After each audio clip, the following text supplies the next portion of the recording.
weather won't last always, but it's in the forecast for the next upcoming days. Let's dive right into it with the weather headlines. Temperatures in the 20s, and it's cold out there with overcast skies, and that's going to stay in the forecast as we go into the rest of your evening hours. I'll take a look at how much precipitation we could see from this system, and then I'll give you some tips on how to stay warm and some safety tips for heaters, and also show you how we'll be warming up. Even though we've been seeing some cool weather over across the mountain. Last night, we got down to 22 degrees, again, well below average. 40 is where we're supposed to be. Today, high was 36 degrees. That was below average, too. Not at 67 or 92 like in 2017. Some of us may not be ready quite to get that hot weather across the Concho Valley, but definitely seeing cold weather overall with temperatures just in the mid to lower 20s, some 30s here like in Ozona and Sonora and Roosevelt, 31 in Junction, 20s for the northern half and middle half of the Concho Valley, and that's what's going to stay in the forecast going into tonight with that cold air of action just continue to build. And notice this system and this trough exodus moving through has caused a lot of mixing for portions of Arkansas into portions of Illinois and Indiana, some rain and some storms into Tennessee and into portions of Kentucky as well.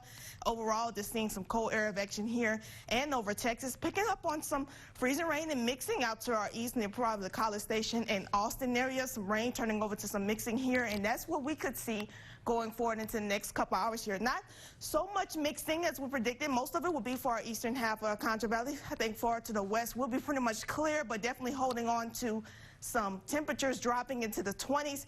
Tomorrow we rise up into the 40s for briefly, but overall we'll be seeing some cold weather moving forward. And winter weather advisory looks like this, includes all of these areas across the Concho Valley, effective from today all the way to 12 p.m. noon tomorrow. With that, definitely having some effects to see some freezing rain and sleet mixing going forward into tonight, possibly maybe a light glaze if we get some accumulation. Not expecting a lot with this system, again, showing you before, it's not looking like a lot of moisture to keep us getting into those effects of getting some icing, but definitely can't rule out going outside, staying warm, wearing 2 layers if you're going out to work tomorrow. Also, wearing a hat, cover your hands with your gloves. Pretty much also limit your time outside is possible to keep you safe, again, with temperatures when they're below freezing. Now, going into space heater safety, we're going to have a cold night at store. Definitely want to plug up them heaters and fireplace. Make sure that you don't overload those sockets. Keep them away from your pets and your children. Make sure that you monitor them if they're near that, and make sure you turn them off at night. The weather will also get cooler going into the next couple of days into the 40s for Friday and Saturday. Most moisture, picking up on some moisture possibly for Saturday. I'm believing across eastern Texas getting the most of it. Going into Saturday and Sunday, starting to clear out and get into the 60s with temperatures warming up into next week near 7 degrees and then eventually getting into the 70s by Tuesday. That's the outlook for that.